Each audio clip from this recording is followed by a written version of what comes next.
Kênh Hello Trà Vinh xin chào các bạn. Hôm nay thì mình sẽ chia sẻ cái công thức bánh giò.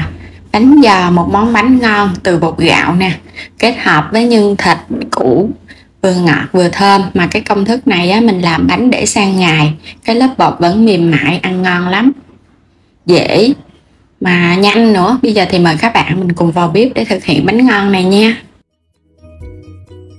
Đầu tiên thì mình chuẩn bị 200g bột gạo. Bột gạo thì các bạn dùng loại mịn hay loại hạt đều được. 50g bột năng hay còn gọi là bột mì tinh nha. Hai loại là 250. Mình dùng muỗng canh hạt nêm. Bên đây là 500ml nước lọc. Rồi bây giờ sẽ cho bột vô. Hai loại bột mình sẽ cho hết vô trong thau nè. Hạt nêm hay là các bạn cho muối cũng được nữa. Hạt nêm thì nó ngon hơn. Cho nước vô luôn ha. Cái lượng nước này là 500ml á. Rồi một chút nữa mình còn cho thêm cái nước xương hầm nữa. Cho nên là đừng có cho nước lọc nhiều quá. Mình cứ khuấy cho phần bột nó tan ra ha. Bột nó mịn ra thì mình để yên cho nó nghỉ chút xíu cho nó nở. Bên đây là mình có hầm xương nè. Xương này thì các bạn hầm khoảng 1 tiếng đồng hồ để cho nó ra cái nước ngọt á. Mình lấy mình làm cái phần bánh. Cái lớp bột nó sẽ ngon hơn. Thì các bạn hầm xương nào cũng được. Hầm xong rồi mình lấy mình làm canh ăn cơm luôn. Rồi để yên vậy mình hầm nha. Phần nhân ở đây thì mình dùng 200g thịt nạc vai heo xay ra hay là nạc dăm á. Củ hành tây nha. Cũng gọt sạch vỏ, rửa sạch. Củ sắn luôn. Củ vừa vừa thôi, không có lớn quá. Mình cũng rửa sạch luôn. Hành lá mình cho vào trong nhân. Nấm mèo thì các bạn ngâm 5 cái tay nấm mèo đen cho nó nở mềm ra. Mình sẽ xắt lát củ sắn cho nó mỏng mỏng ra. Rồi các bạn sẽ xắt sợi lại, mình xắt cho nó đều đều vậy đó. Xắt lại hạt lựu hoặc là mình xay cũng được nữa, nó sẽ nhanh. Củ hành tây mình cũng xắt tương tự luôn để cho nó ra cái hạt lựu. Phần củ hành tây này mình cho vào xào thì nó thơm. Xắt hạt lựu như vậy nè, nó đều thì mình xào lên nó ngon. Nấm mèo mình cũng xắt sợi ra rồi cái mình băm nhỏ nhỏ lại nha. Hành lá cũng xắt nhỏ luôn ha. Rồi bây giờ đi chuẩn bị xào nhân. Cho vào trong chảo 2 muỗng canh dầu ăn. Mình sẽ xào thơm cái phần hành tây trước. Các bạn xào với lửa lớn nha, cho hành nó thơm, nó săn lên á. Khi mà hành dậy mùi thơm lên thì mình sẽ lấy thịt cho vô xào. Cũng xào lửa lớn. Phần thịt đó thì các bạn xào lửa lớn nó sẽ không có bị ra nước nhân mà nó nhanh săn lại nữa. Nó sẽ tơi rời ra vậy nè. Rồi mình cho tiếp củ sắn vô. Xào đều lên. Phần nhân này thì không có cần xào cho nó chín đâu. Mình xào sơ qua rồi cho nấm vô. Cũng xào đều. Rồi chuẩn bị gia vị để nêm nếm. Một chút bánh mình còn hấp nữa nên xào chín quá nó không ngon. Rồi cho vào đây muỗng canh dầu hào. Thêm muỗng canh hạt nêm. Chút xíu muối. Muỗng canh đường.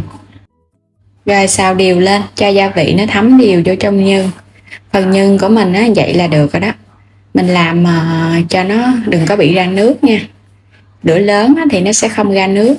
Rồi tiếp theo là mình cho hành lá vô nè. Thêm chút xíu tiêu xay nữa ha. Cho phần nhân nó thơm. Vậy là được rồi. Mình tắt bếp để qua một bên. Quay trở lại thau bột mình để yên nửa tiếng. Đây là cái nước hầm xương nè. Mình hầm xong rồi thì mình sẽ lường ra đây là 500ml nước hầm xương nữa. Thì cái lượng bột này tổng cộng là mình dùng 1 lít nước rồi đó. Gồm nước và nước canh hầm xương luôn. Với 250g bột tổng cộng. Khuấy đều lên. Rồi các bạn sẽ lượt nó lại để cho nó mịn hơn. Cái hỗn hợp bột của mình lỡ nó có lợn cợn thì mình sẽ lọc nó ra.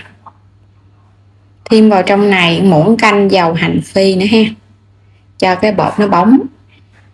Bắt lên trên bếp mình sẽ khuấy với lửa vừa thôi để cho bột nó đặc lại.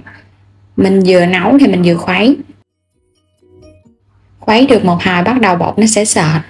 Các bạn nhớ khuấy đều tay nha, không thôi nó sẽ ốc trâu. Bột ốc trâu thì mình khó làm lắm. Cứ để ở mức lửa nhỏ là mình khuấy đều là nó sẽ đặc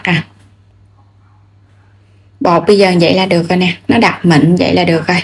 Nếu mà các bạn lỡ có làm ốc trâu á thì mình lấy cái rây á mình lượt nó lại thì bột nó cũng sẽ mịn, nhưng mà nó hơi mất công chút. Rồi bột của mình vậy được rồi ha, nó đặc và nó mịn, không có lỏng á. Đây là mình có trứng nè, mình dùng trứng gà luộc xong rồi cái xắt ra miếng nhỏ nhỏ, hoặc là các bạn dùng trứng cút. Lá chuối thì mình dùng 2 miếng cho một cái bánh, một miếng nhỏ thì lót ở bên trong, ở bên ngoài là một miếng lớn khoảng hơn 1 gang tay. Lau chùi lá cho sạch. Rồi bây giờ mình sẽ quấn nó lại nha. Cái bánh này thì làm đơn giản lắm, quấn cái giống như hình tam giác vậy đó là được à. Mình sẽ quét sơ một lớp dầu hành phi ở bên trong cái mặt lá cho cái bánh nó đừng có bị dính nè. Rồi bây giờ sẽ múc bột cho vô.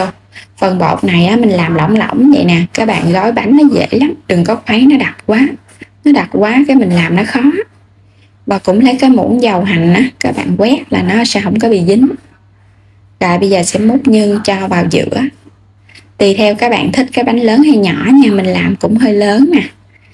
Và cái cho cái miếng trứng lên, cái lắp thêm lên một miếng nhân nữa. Rồi cuối cùng là các bạn múc bột, mình lắp đầy cái phần nhân, dàn đều nó ra để cho phần nhân nó đừng có ló ra bên ngoài á, thì cái bánh chút nữa mình lấy ra nhìn nó bắt mắt hơn. Rồi túm cái mép lá lại, các bạn túm thành 4 góc vậy nè để cho nó kín nha. Rồi vậy là xong một cái bánh này, đơn giản ha. Mình làm tương tự những cái phần bánh còn lại, nhớ là mình sẽ túm cái phần mép lá cho nó kín kín, không thôi chút nữa mình hấp nó bị xì ra bên ngoài á. Nấu nồi nước sôi xong rồi cái mình chất bánh vô trong sừng hấp luôn. Thì cái lượng bánh này là mình làm được 8 cái bánh cũng lớn á. Mình sẽ hấp 20 phút nha, với lửa lớn, tính từ lúc nước sôi. Sau 20 phút thơm cái mùi lá chuối nè. Bây giờ là bánh nó chín rồi đó, mình sẽ lấy ra. Bánh này nếu mà các bạn gói nhỏ hơn thì nó ra nhiều hơn chút. Còn mình gói nó lớn nên được 8 cái à. Ngon lắm, ăn nóng hay là ăn nguội gì cũng ngon hết trơn á. Bánh này thì còn nóng nè nên mình lấy ra luôn. Đó các bạn thấy ngon ha, cho thêm chút xíu hành phi lên trên mặt nữa. Có thể ăn không, vậy là gia vị mình nêm đậm đà rồi. Còn nếu mà thích cho nó ngon hơn nữa thì mình thêm nước mắm chua ngọt, thêm chút xíu đồ chua nữa. Hoặc là mình thêm chút xíu rau thơm sắc nhỏ nhỏ lên. Ăn kiểu nào cũng ngon hết. Một món bánh truyền thống nè, mà ăn rất là ngon luôn.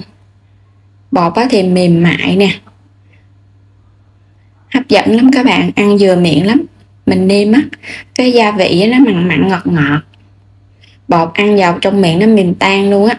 Trong cái lớp bột mình có cho thêm nước xương hầm cho nên là bột rất là béo. Ngon lắm ha. Mềm nè, thấy bột mà nó mềm vậy là các bạn thấy nó ngon rồi đó. Còn mình làm bột hơi cứng thì nó không ngon. Mình cứ để yên ở trong cái lá vậy nè, qua ngày hôm sau ăn bình thường luôn, không có bị hôi gì hết trơn. Đến đây thì cảm ơn các bạn đã theo dõi hết video của mình nha. Vui lòng đăng ký kênh ủng hộ mình. Xin chào và hẹn gặp lại ở video tiếp theo.